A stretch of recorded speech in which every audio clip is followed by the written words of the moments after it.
Welcome, Pewter Report readers, listeners, and viewers to a brand new edition of the Pewter Report podcast. John Ledyard is out in Pennsylvania right now. Scott Reynolds is busy with other important things, so I am your host for the day, Mr. Matt Matera, and I am pumped to be hosting for you guys today on a new edition of the Pewter Report podcast. Joined with me is the newcomer to Pewter Report, but he's been doing a great job since he joined the company. It is JC Allen. JC, how you doing, my man? I'm doing great, man. How are you doing? I am fantastic. This is 3 days in a row that I've been at Bucs training camp. I'm getting a great tan, not going to lie. I'm pretty excited about that. But today was your first day at Bucs training camp. So, JC, tell me, man, how was it being there? Oh, it was great to be back out there. I was out there for rookie mini camp. I got to go out last year a few times, but this year was great. Opened up the field a lot more. We get out and kind of walk around the almost the whole circumference of the field. But just to be out there, the fans cheering on the players, you could feel the attitude. You can know football's back. You could smell it in the air. The smell of sweat, grass. Not everyone wants to smell sweat, but I totally hear you. It feels like we're getting back to that normalcy, especially that Sunday, man. Obviously there was more fans that day because people got regular 9-to-5 jobs and things like that. It's tough to come out to training camp on a Monday and Tuesday, but that Sunday you had the bleachers filled. Everyone was going crazy. You had those Tampa Bay, the chants and everything. Quite a few of them today too. Yeah, no, absolutely. They brought the heat today, no question. So shout out to the fans that have been there so far for training camp. Everyone's excited. Everyone's energized, as they like to say. And speaking of energy and being energized, we're very thankful for our sponsors of the Pewter Report podcast, Celsius Energy. I got the Kiwi Guava right here. What are you rocking? I got the Raspberry Acai green tea in the Pewter Report koozie. Oh, awesome. Oh, you got to go with the Pewter Report koozie. That's great. Let me take a sip of the drink right here. I actually energized my day because I knew I'd have to be up early. I started the day with a nice orange Celsius, I feel like you don't really want orange juice, but you want an energy drink. Orange Celsius, the best of both worlds. It's great. And absolutely. And as great as the energy drinks are, JC, I want to talk to you right now about a new product that Celsius has out here. It is their fast protein bars. I actually ran out of them. I've been enjoying them so much. I don't have them on me, but you've seen plenty of us on the Pewter Report podcast showing these bars. It's the caramel peanut crunch and the white chocolate cookies and cream. I have a huge sweet tooth. I'm a sucker for chocolate, so I've been I love both, but I've been a really big fan in particular of the chocolate cookies and cream. Here's some facts you should know about these fast protein bars. It's 20 grams of protein, low sugar, low carbs, and no GMOs. They're living an active lifestyle with these bars. That's the core of what Celsius is, and it's their goal to support you in a better way every single day. As I said, it's white chocolate cookies and salted peanut caramel crunch. They got silky smooth layers. They're delicious. They don't break apart in your hand like other granola and other bars like that. They keep you energized and going. It's a great way to start the day. If you need a little pick-me-up at lunch, it's a perfect little snack you can get right then and there and get back to what you're doing on the day. And another thing you guys should know, if you go to Amazon, you buy the variety pack. That would be 3 salted caramel peanut crunch and 3 white chocolate cookies and cream. Go to Amazon, buy that variety pack of the fast brands. They want to hear your feedback. They want to know if you're enjoying it, if you love it, if you're satisfied by it. So please go and leave a review on Amazon if you try out the fast protein bars. And if you enjoy it, we would love to hear your feedback on all of that. And you can go to pewterreport.com, click on the links. That'll take you right to the page that you need to get to buy these bars. You can also go to the link in the description on our YouTube page. We have it there. So again, Celsius Energy, fantastic sponsor, whether it's the energy drink or the bars, they got it all for you. All right. Absolutely. JC, let's get back to business. Yes, sir. Day 3, Bucs training camp. The big news to start off the day was the return of Antonio Brown. It was a limited return, but nonetheless, Antonio Brown was back on the field. On time.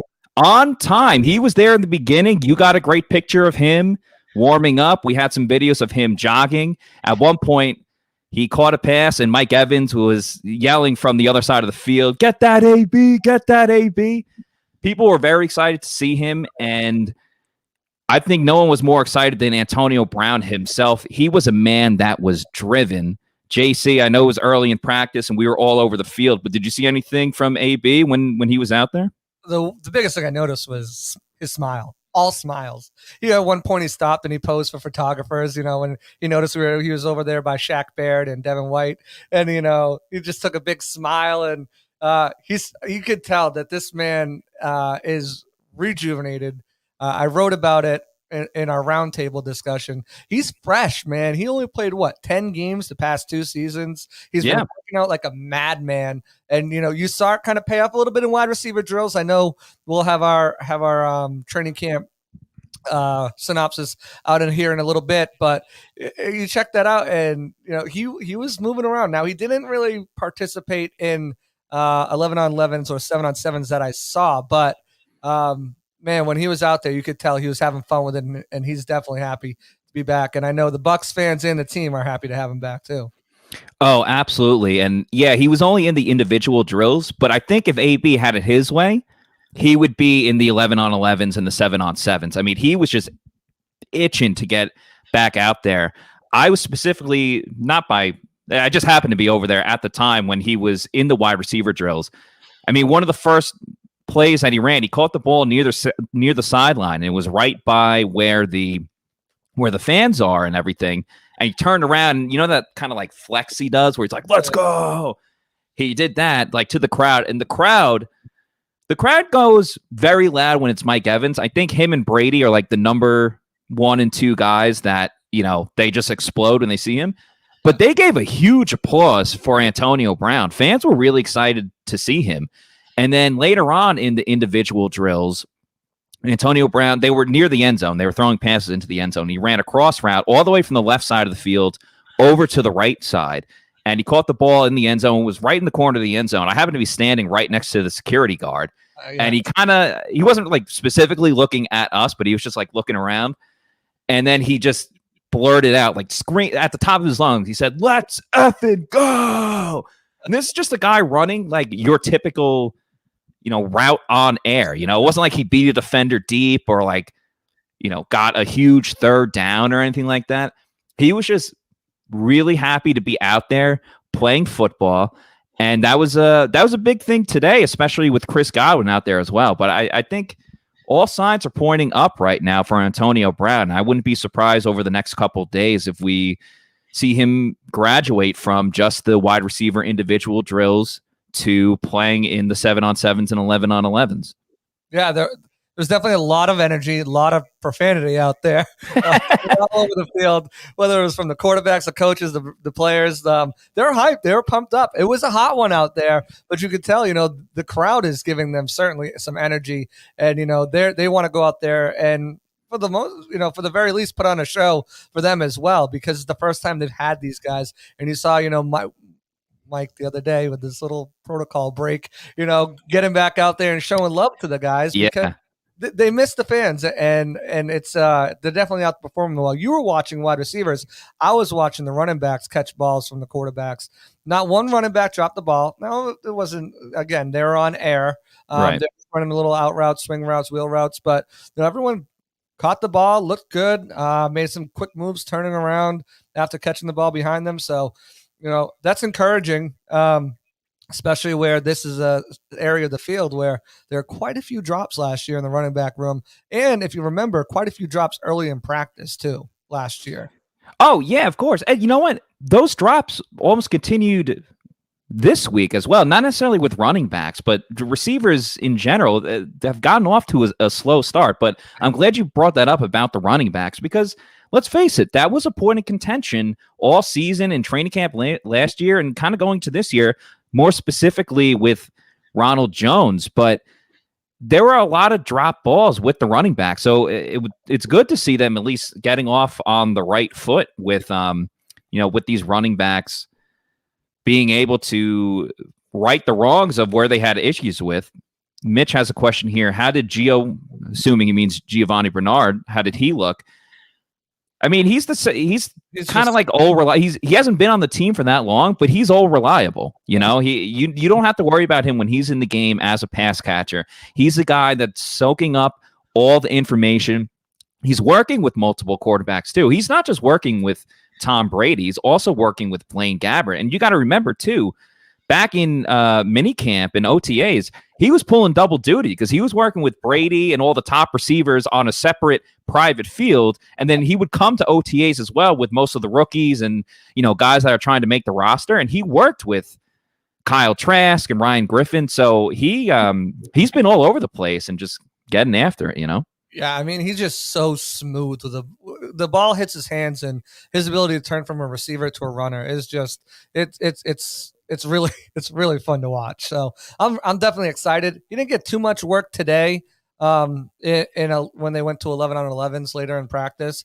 But again, I mean, Matt kind of puts it on, once he knows his playbook, that frontwards and backwards, you don't really need to get him many pass catching attempts because you know what he's going to bring. I mean, this is a guy who's never had less than 30 receptions in a season. He's an underrated runner, and we've already talked about it multiple times how, well-respected and how good he is as a pass blocker. So it's more about him just getting the playbook down. And I think, as Matt, you alluded to, that's why he's seeing reps and snaps with all the quarterbacks. Just get the playbook down mentally. Mm-hmm. And, when it comes time to go out there on the field, just get those reps because everyone, the rest of the running back group is hitting the ground running.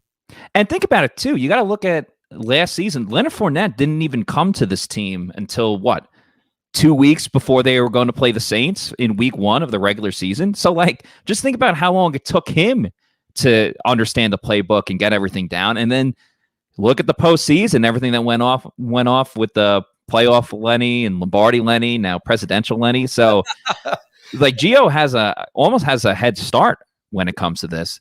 And speaking of head starts, I want to not necessarily backtrack a little bit, but to go back onto the beginning of training camp. We saw something for the first time in this year in 2021 that we haven't seen yet in Bucs training camp, and that was punt returns, or at least people back there catching punt returns.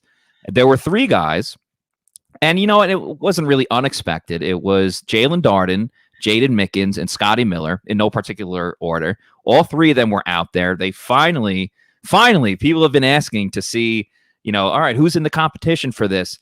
It seems like it's going to be those 3. Now, granted, Scotty Miller notoriously has been back there with the punt returners catching punts, and it seems like he does it more just for fun more than anything. Maybe not necessarily just for fun, but he's kind of like the emergency punt return guy because he hasn't done any punt returns in the regular season. He did it once or twice as a rookie in the preseason. So it seems like it's more of a 2-man race between Darden and Mickens, but it was fun to see them out there doing their thing. What's your take on the punt return team this year? Is it Jalen Darden's job to lose? Does Mickens have a chance? What do you think, JC?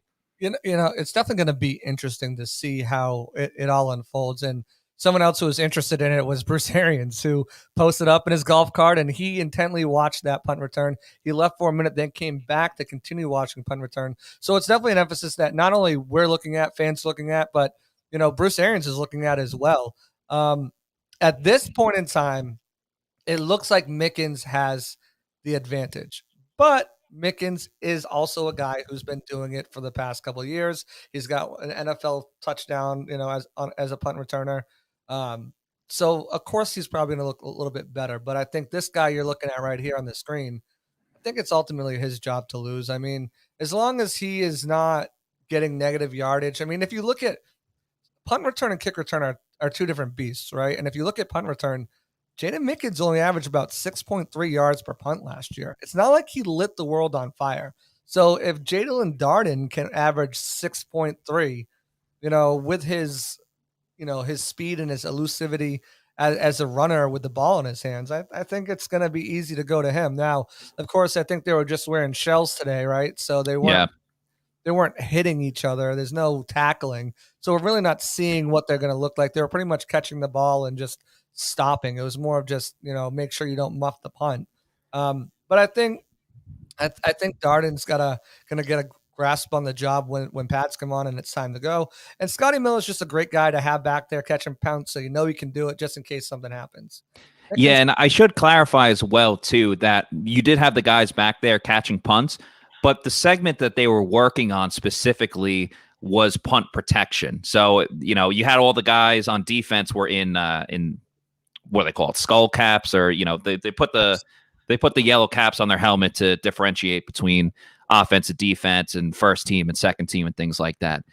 One fun thing that we did see, though, out of these guys catching the punts, there was a viral video last season of Scotty Miller where he was holding on to 6 balls and he caught the 7th. I don't remember the specific number, but it was multiple footballs.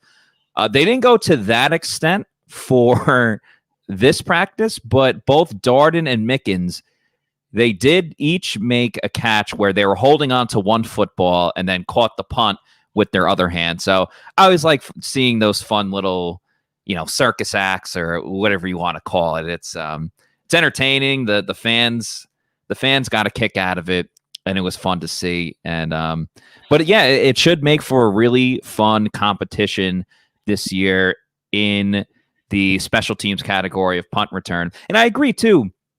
Darden, I think so far, and we can get into Darden later because there's more to break down with him as a receiver specifically. And we've been talking about him a lot, but he keeps making plays. He keeps getting his name into the mix, whether it's good things or bad things. And there was both in this afternoon, or this morning, I should say, with Jalen Darden. But he's a guy, when he has the ball in his hands, he just feels so comfortable. He looks like, he's got that vision. He obviously has a nose for the end zone going back to his days at North Texas.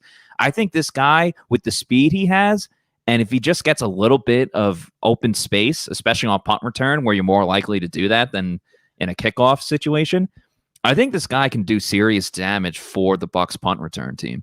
Oh, yeah, definitely. Like I said, his elusivity or elusiveness with the ball in his hand is just, I can't wait to see it in pads and when it really counts. I mean, because you mentioned him as a receiver, and he's been getting some good looks, and it's going to be interesting to see what he does there as well. So speaking of receivers, the Bucs were a little bit shorthanded in the sense that, as we mentioned before, Antonio Brown did not participate in team drills, whether it was 11-on-11s or 7-on-7s. He was not a part of that. Chris Godwin did not practice today. Neither did Ndamukong Suh. Obviously, he's not a receiver, but those are two key veteran names on this team. Looked like a maintenance day out there. Bruce Arians spoke after practice, and he mentioned pretty much that, they're, especially with the heat and everything going on, and that's been a big storyline, they're going to judge it on a case-by-case basis or barometer, as Coach Arians said. So I think as the weeks go on, we're going to see more and more guys get these maintenance days because it's so hot out.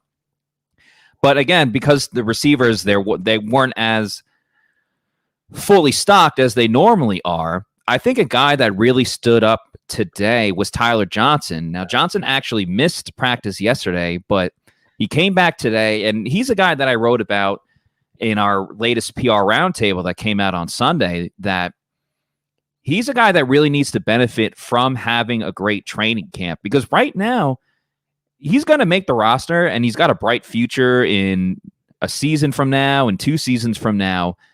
But currently, he's not going to find a ton of playing time because he's not going to surpass Mike Evans, Chris Godwin, or Antonio Brown.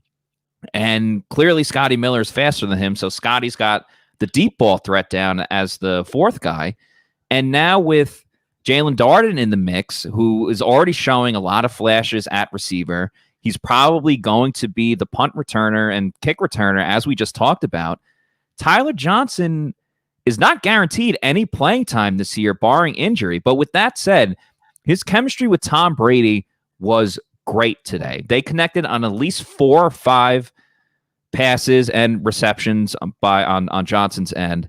They were both for 15 to 20 yards down the field every single time. He looked as good as I've seen him in practice or in the season. I think Tyler Johnson, if he continues this, he's going to at least make it difficult for the coaches to really come up with this full roster.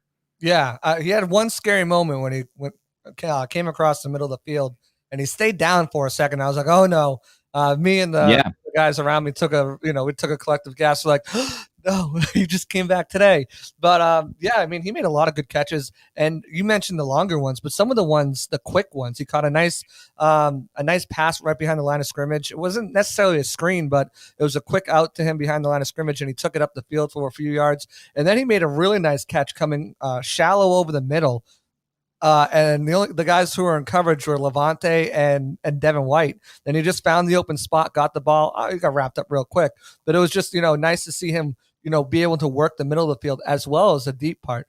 And then you go towards the end of the practice, towards when they're going no huddle. Brady actually came to him. He came to him they were doing 4 downs. So you have backyard football stuff. You got a chance to get a first down. Your first down, you keep moving. Brady didn't look particularly sharp in that one, but something to notice is he did go to Johnson's way on the 3rd and 4th down, overthrew him on both plays, but Johnson was open on both of them. So, it looks like they are developing that chemistry. Maybe that Scooter chemistry we saw last year in training camp might be the guy that he's kind of gravitating on, and hey, let's get you more involved so we can get you more involved just in case something happens. If you're going to build chemistry with wide receivers lower on the depth chart, and you're seeing that, I don't want to jump too far ahead with the Darden stuff, but we're seeing that with some of these back of the roster guys who are almost guaranteed to make it. Brady taking the time to really highlight them and get them the ball and work with them to, not only for confidence sake, but for chemistry's sake too, just in case something does happen. No, you're absolutely right about that. And I think you can look at last season as well too.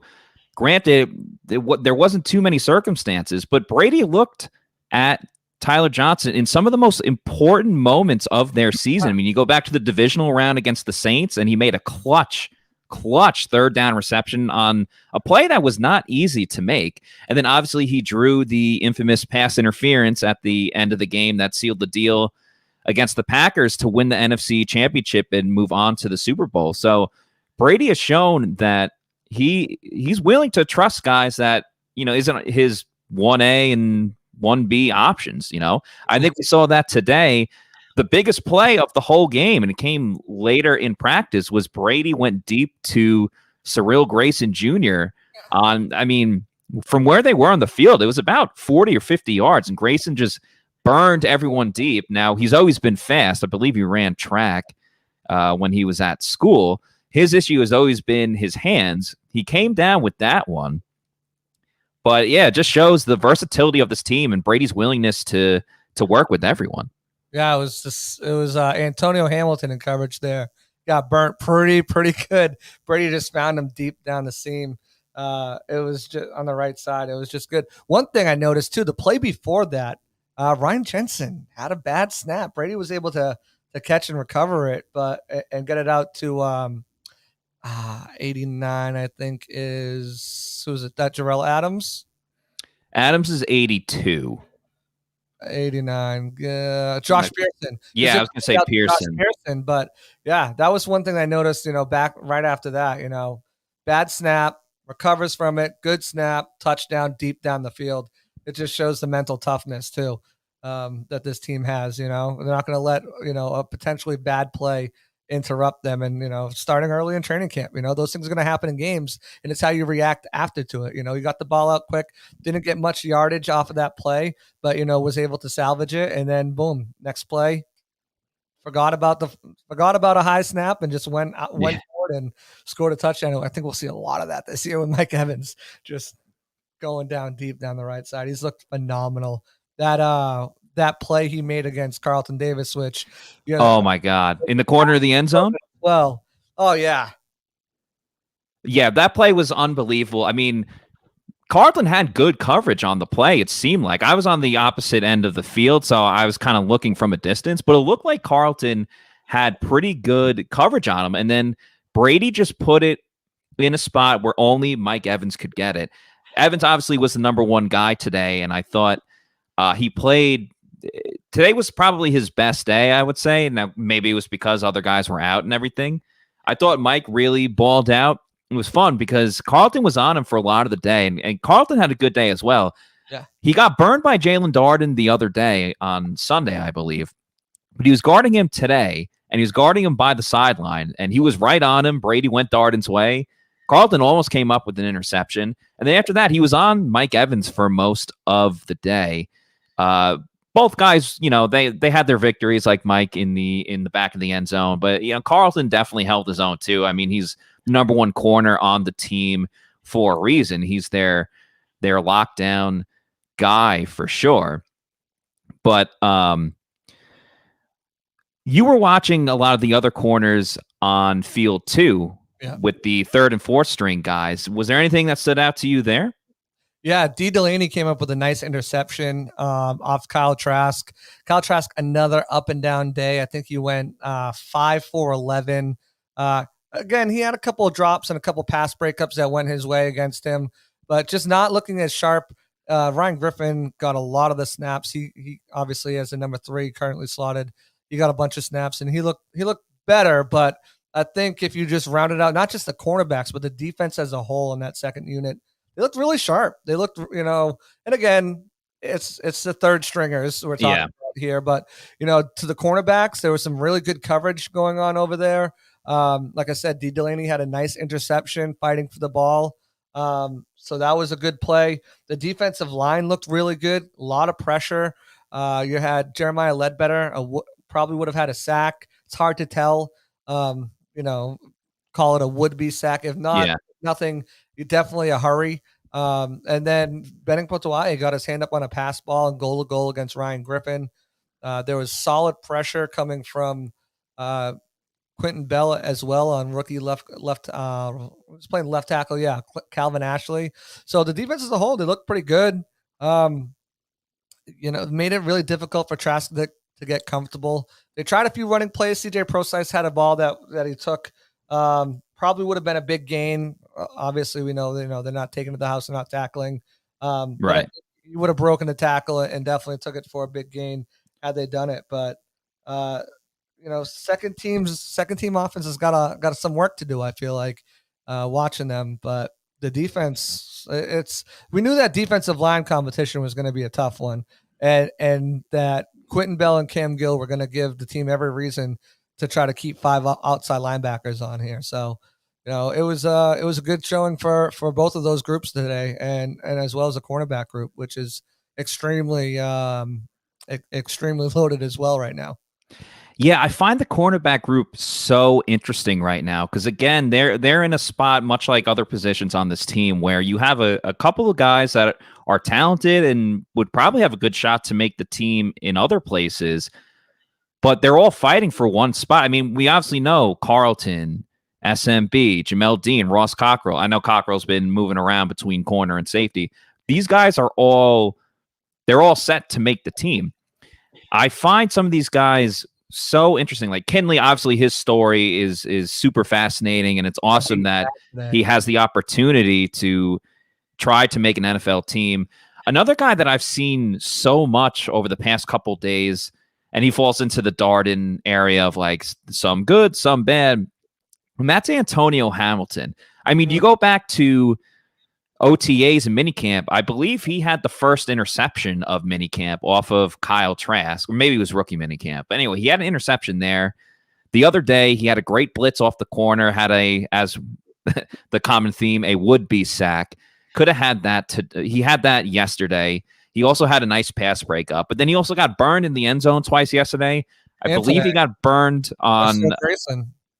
Yeah, he got burned by Cyril Grayson today as well, too. So he's a guy that's very up and down. I think the competition right now is wide open. I think Kinley, I think he's been okay. He had a really rough go of it yesterday during the red zone drills. There's a lot of times he was beat by the receivers. I'm not ready to write him off as, he's not going to make this team. But I think as camp goes on, it's going to become a really competitive battle between these undrafted free agents that could have a chance to crack the roster. Yeah, Kinley got beat today by Travis Johnson on one play. The ball was thrown out of bounds, but he got beat pretty bad on one play. You know who stood out to me if we're talking about the cornerbacks? Nate Brooks had a pretty good showing out there. I wrote his name down, too. I thought he was pretty good. Yeah, he had a nice pass breakup against. We just talked about who 89 was. Pearson, Josh Pearson. Josh Pearson, yeah. And a nice pass breakup on Josh Pearson. He had some really good plays that I noticed in the back end. One thing, and going back to Antonio Hamilton, and we've talked about, this is a guy who's played 5 years in the league. Last year, he started played in every single game with the Kansas City Chiefs.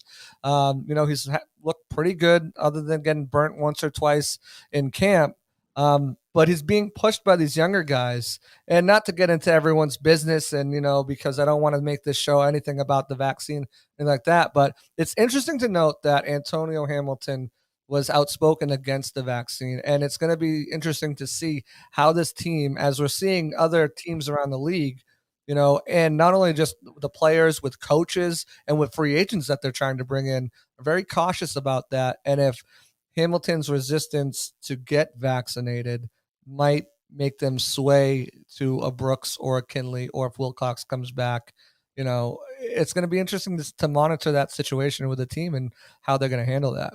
Yeah, it wouldn't shock me, but just talking to Coach Arians over the past couple days, and other players that spoke about it too, such as Leonard Fournette and Mike Edwards spoke about today. I mean, they all understand the rules, they understand the protocols.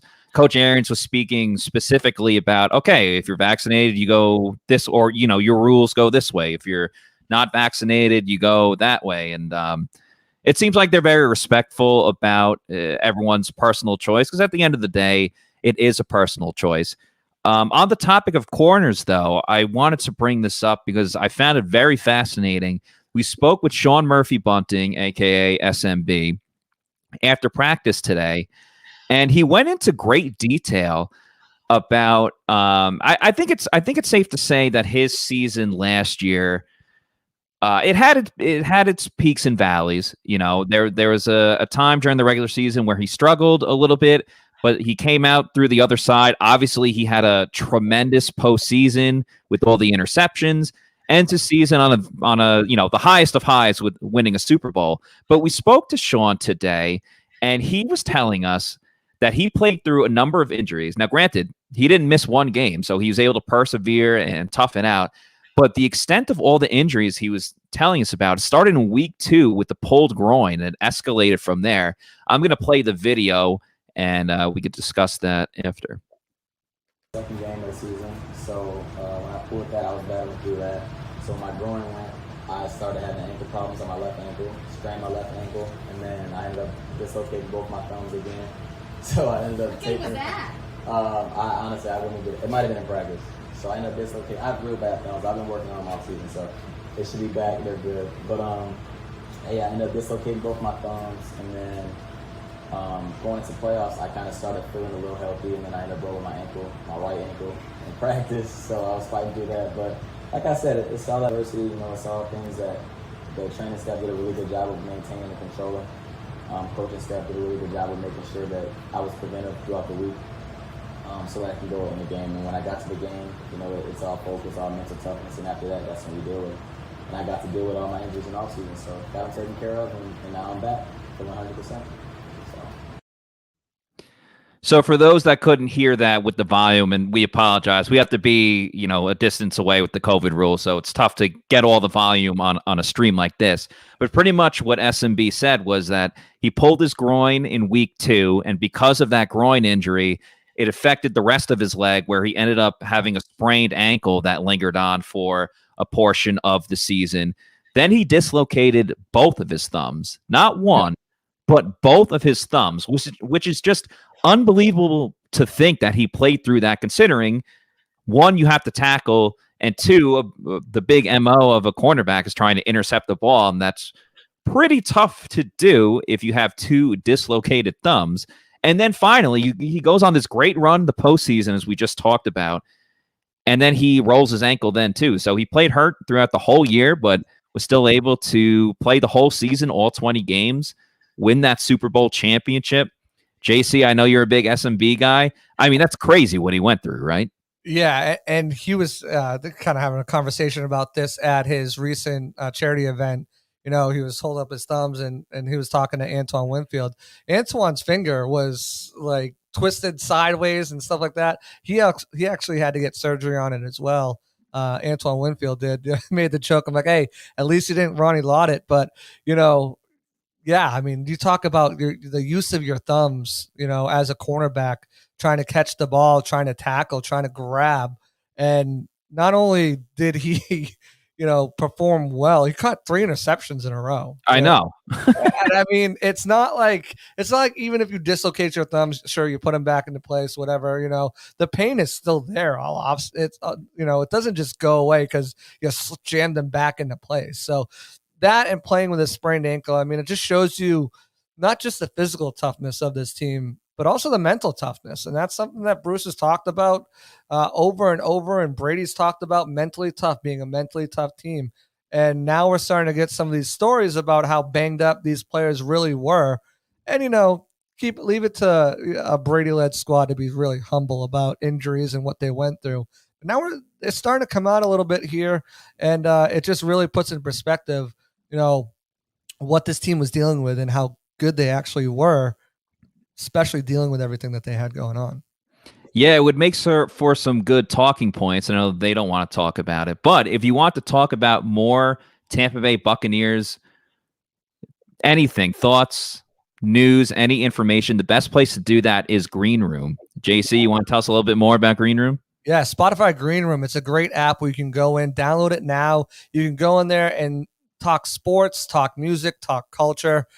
We do a Spotify Green Room every week here on Pewter Report. We'll have ours tomorrow night at around 8:30 p.m. Eastern time. We'll get in there. We had a great conversation last week about some of obviously some of the Brady news, what we're looking forward to training camp. Well, hey, training camp's here, so we'll be talking about that. But yeah, Spotify Green Room, definitely go to your Google or Apple app store, download it now. You can start watch parties with friends. You can talk about the latest sporting events. The Olympics are going on. You can talk about the latest culture. It's a lot of fun, great connections, and great conversation. So definitely download Spotify Green Room and join our room tomorrow at 8:30 p.m. Eastern time, as we'll be on there live talking about this so far what we've seen from training camp. So definitely get on there. Yeah, please do. It's an awesome platform. It's been so much fun getting to interact with all the different Bucs fans, everyone bringing their insight and just how they feel. Bucs fans are very passionate, as they should be, and we love talking everything Bucs with you guys. So make sure to around check the world. Yeah, around the world too. Yeah, England, anywhere, all over the place. Canada, England, they're all over the place. So and that's the best part. You're bringing all Bucs fans together. You don't obviously we love all the fans of Tampa Bay, but you don't have to be in Tampa Bay to be a Bucs fan. So we love all our Bucs fans all over the place. You mentioned Green Room. One guy that likes the color green is definitely Jalen Darden, because he went to North Texas, the mean green.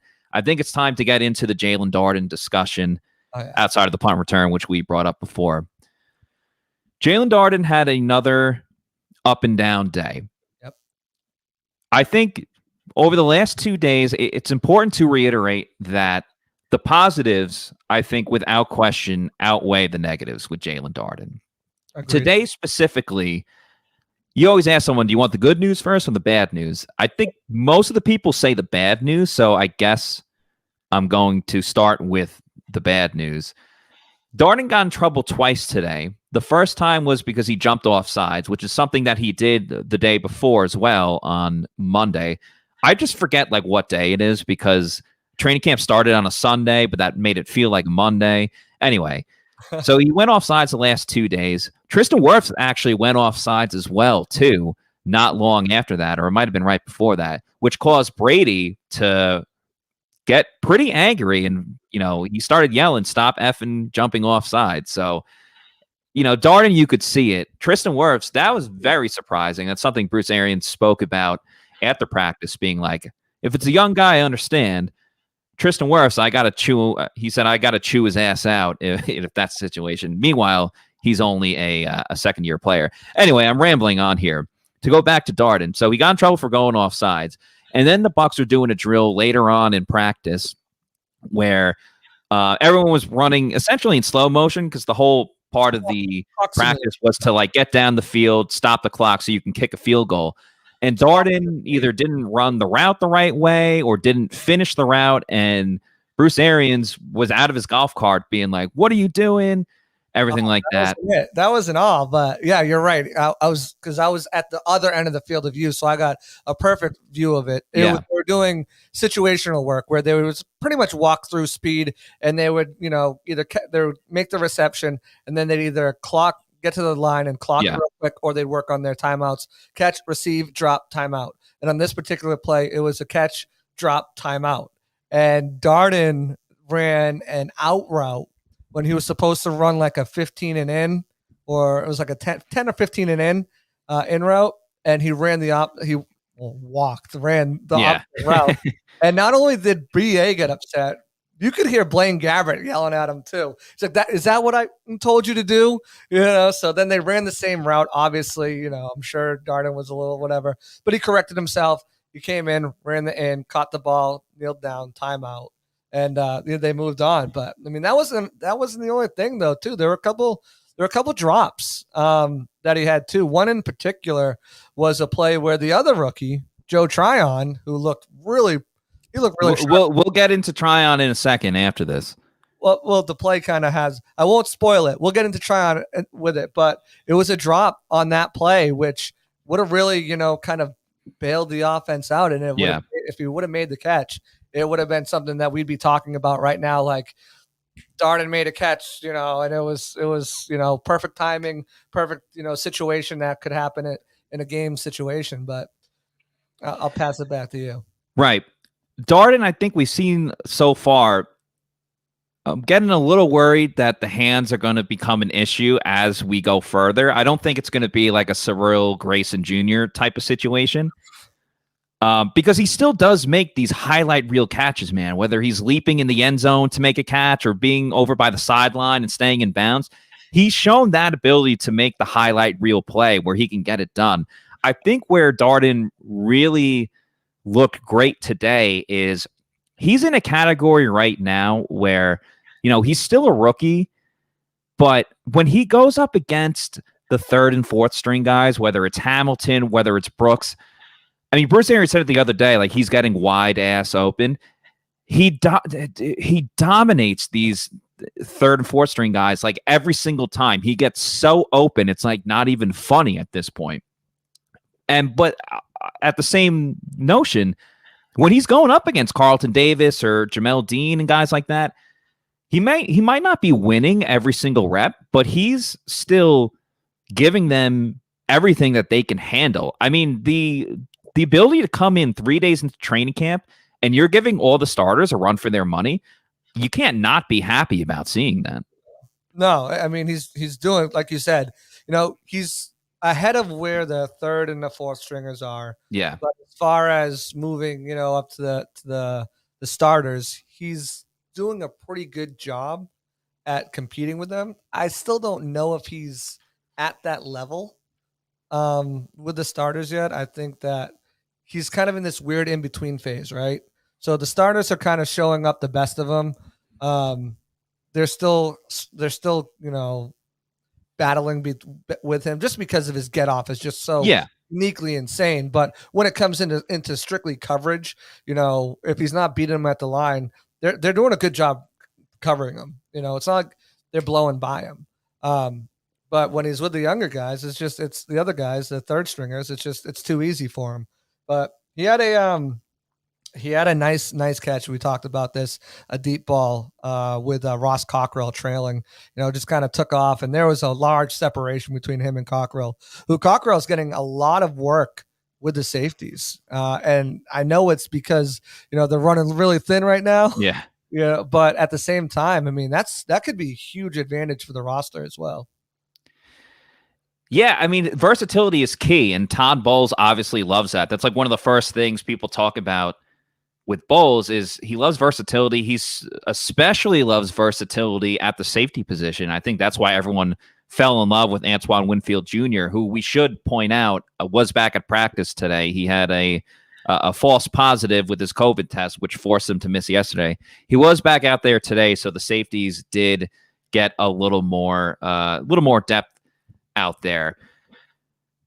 before I want to get into two more topics. One was the adjustment that they made to the end of practice, because Coach Arians was not happy with how the team was playing in the second half of practice over the first 2 days, because, I mean, the heat has been dreadful. As you saw today, we've been dealing with the last 2 days. It's been tough.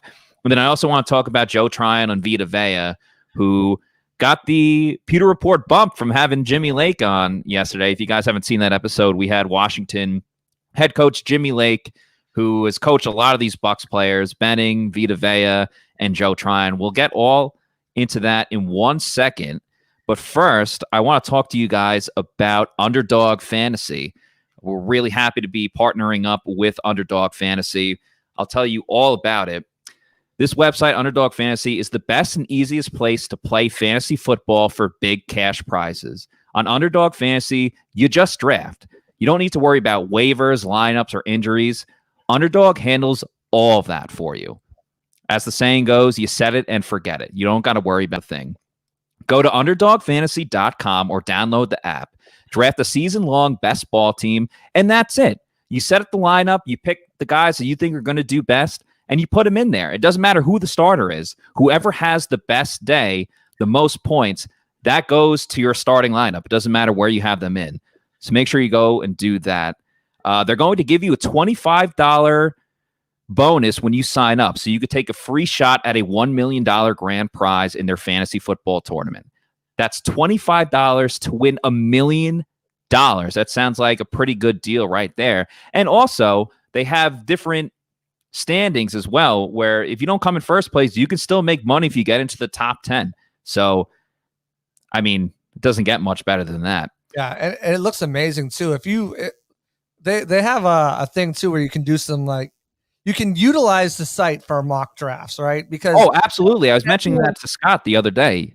And you're going to be more invested if you have your own money in it. Exactly. And everyone has those times where they go to ESPN or they go to Yahoo or NFL, whatever site they use, and you go to do a mock draft, and some jerk drafts the kicker in the first round and just completely of it. If you go to put $15 in, right, to Underdog Fantasy, that will allow you to do 3 12-team mock drafts, and at $3 a draft, for potential winnings of $36. So to spend $15, you can do 5 mock drafts that you'll actually be able to potentially win money. And remember, it's not like regular fantasy football. This is best ball. So you set it and forget it. They'll do all the work. All you're doing is utilizing it as a mock draft and potentially winning money. And then you use a $25 credit to enter the $1 million raffle. And I mean, that's a no-brainer if you ask me, Matt. Oh, it's music to my ears. So make sure when you sign up, you use the promo code Pewter, and that way you get the free $25 that, if you want, you can put it towards the $1 million grand prize. Again, that's promo code Pewter.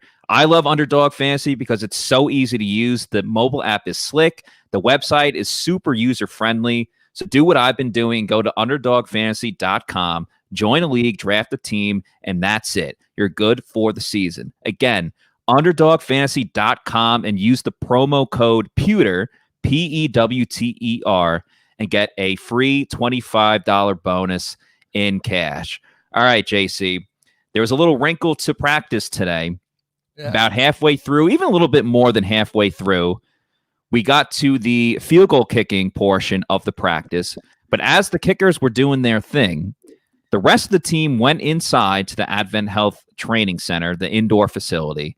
They hung out there for about 10 minutes or so, and then they came back out, and Bruce Arians said after practice that they did that to simulate halftime of what would be going on in a regular season game at this time of year, where you're playing in this crazy hot heat, as we just talked about. Then you go inside to the AC, and then you go back out again.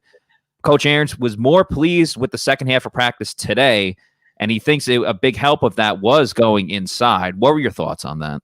Yeah, I thought it was definitely interesting. I wasn't sure if there was lightning in the area at first. I just started seeing all the guys run in. I'm like, are they going in? I'm not quite sure. But yeah, then it came out obviously after practice that they're using to simulate halftime. You had the field goal unit still out there with the rest of with some of the starters out there still in the field goal unit, first team, and then they came back out with the second team. Ryan Suckup not out there. It was rookie Jose Borregales, the Lou Grossman winner from, I believe, Miami, right?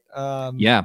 So, and he looked pretty good. He went 7 for 8 on field goals. But what caught my eye is, the players were kind of bouncing in and out, right? I mean, you had them come back in and then go back out, and definitely utilize it to cool down. But there was one player specifically that was like, I don't need it. And it was Levante David. Levante David remained outside the entire time, didn't run over to the outside. He was actually standing by the middle of the field the entire time. So that was interesting to see, but definitely you saw a pickup afterwards. I mean, I don't know if cooling down the guys a little bit. I know they all had, quick little water break and everything like that. The AC, I know how much it can do for us once we're out there, because being out there, you've been out there the last couple of days, but just being out there today, as soon as I hit the AC, man, I was like, whew, okay, I can go back out there now. But man, definitely saw an improved practice, and I wouldn't be surprised if we see him do something like that going forward, especially because of the humidity, how humid it was, and the humidity out today.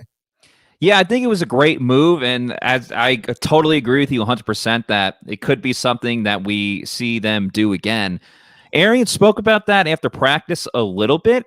First of all, he was very complimentary of all the guys on field too. He said, there's a lot of guys on defense that stood up, and he said he was very pleased too with the second half of practice. Guys were executing much better.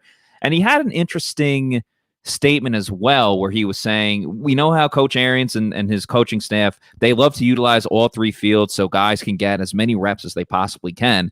But he pretty much said today that this is going to be the last time that they use both fields, and they're going to have most of the team just congregate onto one field now. I thought that was a bit of an interesting take. We got the video here. We'll see what Bruce Arians had to say about that. Well, it's more like who hasn't. Everybody in the starting group looks more than ready to play. That second field has been executing better than the first field. So it should be building depth, getting all those reps. This would be the last day. We'll do two fields. So they got a ton of reps and got some exposure. And I was really pleased with where they were. Yeah, so again, all the competition, everything we've been talking about, Bruce Arians was a big fan of that. And speaking of guys that really stood up or executed today, again, it was the Washington bump from having Jimmy Lake on the show. It was a big day for first-round pick Joe Tryon, along with fellow Washington alumni Vita Vea. They were both in the mix pretty much the whole day. They combined for... You could say it was a sack for Trion. I think you could also make the argument that it was a half sack for Vita and Trion. They both got into the middle at the same time, got after Blaine Gabbert. Trion got him from the side. Vea was like right up the middle. It was, a tag team combination right there from the Washington guys. Trion had another great pass rush as well later on, where he lined up on the right side and then moved into the middle and got right in Tom Brady's face, where it wouldn't have been a sack because Brady definitely got the pass in time, but it definitely forced him to make an errant throw. I thought that was really promising to see. We know Trion was great yesterday as well. So he's building every single day, getting better and better. And I think, honestly, one of the best plays that we saw on the day came from Vita Vea in a situation where Vea was pass rushing, and it wasn't a screen, but the quarterback dumped the pass off to Ronald Jones. He was about, I would say, at the line of scrimmage, maybe a yard up, but Rojo had free space. He started booking it upfield, and I'd say about 4 or 5 yards into it, Vita Vea, that's right, Vita Vea, the nose tackle, ran and tracked him down and was able to get his hands on him. It was such an incredible play that the coaches were going insane. The players on the sidelines were going insane too. So I thought that was incredible. I mean, we know Vita used to be a running back in high school, but to see a guy of his size just be able to move that fast, I mean, it's insane. That the only way to say it is that it's insane. Yeah, it was extremely impressive. I mean, Rojo got up the field like 15, 17 yards on that play. And I think it was technically the first tackle of training camp because well, you have the Tyler Johnson play that you mentioned before. Took him down to the ground, and it definitely got everyone going. You could hear Devin White getting live out there too. It was a great play, but Trion, man, you're right. I mean, I don't know if it was the podcast, which I'm sure it was, but or if it was the hoodie, because after yesterday, you saw a couple of these pass rushers start wearing hoodies. Trion and Quentin Bell were both two of them that was wearing the hoodies out today, and man, it made an impact. You mentioned the sack or half sack that would have been, but that pressure pass is what I was talking about to Jalen Darden, where if Darden would have caught that, we'd have been like, wow, he bailed out Brady. It was a great catch by him, but instead it turned out to be a better play for the number one overall pick for the Buccaneers, the first round pick for the Buccaneers, and Joe Tryon, where he made a really nice move to apply heavy pressure and force that errant throw. I've really liked what I've seen, and as you noticed, and as Scott has noticed, he was on the left side, one side is on the right side, the other side, a little bit of both today, even swinging in the middle on that play. So I think Vita Vea said it afterwards. Todd Bowles already has plans for him because of how versatile this guy's going to be, and I'm definitely excited to see his progression. One of the things that me and John were talking about coming into this year as a pick was wasted movement. You saw a lot of the times where he'd have a lot of wasted movement and it'd slow down his pass rush.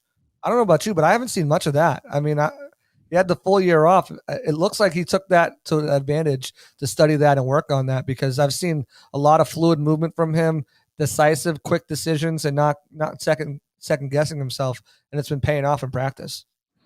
Oh, I mean, it's been so promising what we've seen from him so far. And Scott's brought up a great point, too. I think he mentioned on the podcast yesterday that it'll start with this heat, but even later in the season, when you have Shaq and JPP just beating down on these tackles for the whole game, and then you bring in a guy that's fresh as a daisy coming into the game, and he's just going to be a pass rush specialist, and it's scary to think what he can do going against a very tired offensive tackle. You know what? I'm excited to see him on special teams, too, because I think, and again, not to keep going back to yesterday's podcast, but Jimmy Lake essentially said that all of these Washington players, they just love to play football. It doesn't matter at what position or how they get onto the field. They just love to play. So when you have a guy with that attitude and then his freakish skill and his size and all the talent that comes with it, can you imagine that guy running full speed at the punt returner? And let's just say, those like bang, bang plays where the punt returner catches it and then gets lit up by the guy running downfield.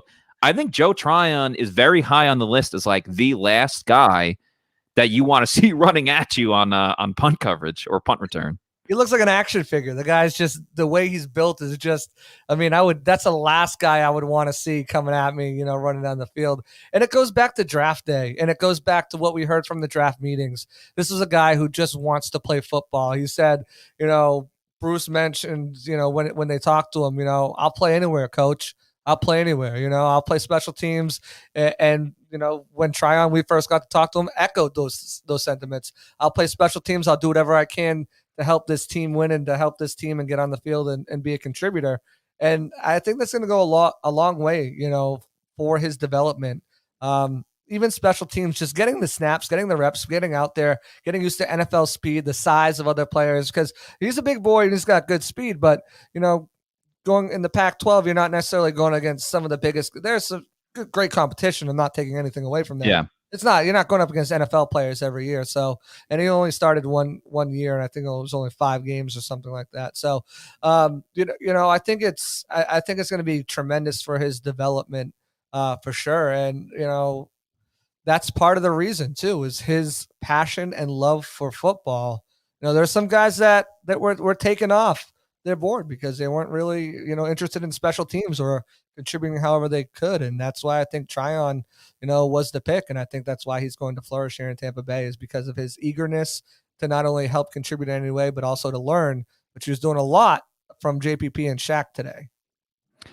Yeah, it's a very fair statement that you said, and it's only going to help Trion learning from guys of that caliber and that attitude and that mentality. And Shaq has already talked about helping the younger guys when they get into more pass rushing specific drills.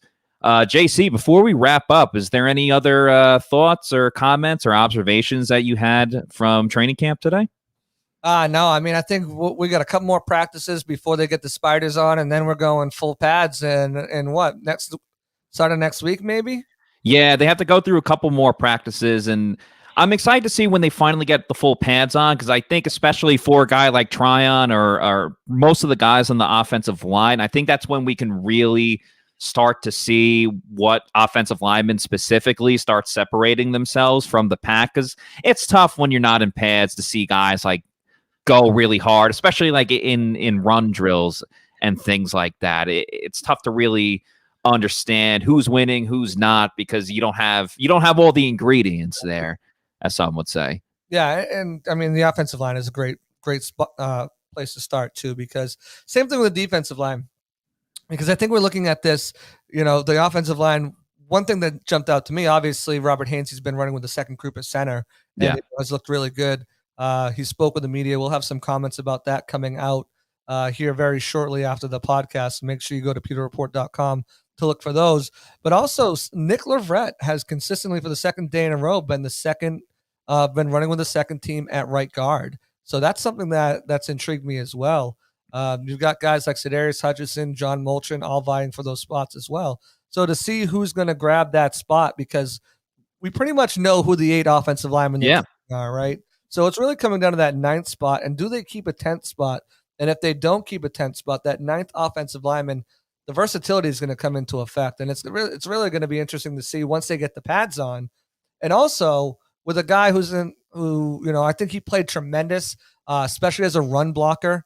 A run defender on the defensive side, and you got some pretty good pass rushes in the Super Bowl. But Steve McClendon, he's still 35 years old. He was the oldest NFL player to take a snap in the league last year. Can one of these young guys push him? A Khalil Davis, a Pat O'Connor, Jeremiah Ledbetter, who's looked great, and Scott talked about him yesterday. Yeah, he's looked great in camp so far. Benning Potoa'e, who's a big body run stuffer in the mold of a Steve McClendon. Once we get the pads on, we'll be able to see, who's pushing who, and I'm excited for that as well, Matt. Yeah, Ledbetter is a guy that I thought has had some really good training camps with the Bucs, but he tends to get hurt and there's only so much you could do with injury. He tends to get hurt at the end of the year, and obviously that's cost him a spot on the roster. Davis, I think, is a guy as well too. In the limited amount of time that he played last year, I thought he did a very nice job of stopping the run. So I think he's got to build on top of that and then try to develop. Listen, you're not going to rely on your interior defensive lineman to get to the passer, but I do think it's important, and you see it with Vita Vea, just the ability to push back the pocket so much to get the quarterback to go to the outsides, and then you let the outside linebackers clean up from there. So I'd like to see Davis try to develop a little bit more of a pass rush, at least get the pressure on the quarterback a little bit more. But I think there's a lot of great competition there, along with the offensive line. I think Brad Seaton's in the mix as well, too. And you could see a couple other guys. I like Molchen. I like Hutcherson, too. Yeah. I think there's it's a great competition all for one spot, which I think is really, really interesting in that sense. One last thing, I forgot to mention it before, and I think the fans should know because it's important to keep up to date with all these things. When I was talking earlier about Carlton and Mike Evans, they were pretty much on each other a lot in coverage, battling in training camp. There was one play towards the end of training camp where Mike caught a ball right by the sideline, and Carlton had good coverage on him. He dove to try to make the stop. He didn't, and he kind of landed on the back of Mike's ankle a little bit. And then Mike, you could tell he was in some pain, and then he went to the back, like the back of the field, not like back into the locker room. He got stretched out by the trainer and everything like that. Then he was off to the sideline. He was talking with Brady. He was smiling stuff. So he looks to be okay, but that'll be something we'll monitor tomorrow. Maybe he'll get one of those veteran days off like we were talking about before. But that's something just to keep in mind. You never want to see any of your top players hurt. And thankfully, I think that won't be the case with Mike Evans. And obviously, we know how valuable he is to this team. Yeah. Just on that same note, Cyril Grayson, he caught on the last play of the game. He went for a deep ball from Blaine Gabbert. He stayed down a little bit longer too. We'll monitor that as well. He got up and walked off on his own power, but he stayed down for about a minute and a half. He grabbed his back hamstring. Grabbed his left hamstring at first. I'm not sure if it's something, but it's something to monitor. As well as KJ Britt limped off the field. He appeared to be fine. Didn't notice any limp when he was walking out. Noticeable limp when he was off the field. But along with those slight, could they not be injuries? It's just nice to keep you guys updated on that. Yeah, and make sure to go on PeterReport.com. We will keep you guys filled in with all that information. But I think that'll do it for today's show. For JC Allen, I'm Matt Matera. Thank you guys so much for watching another episode of the Pewter Report podcast. Out.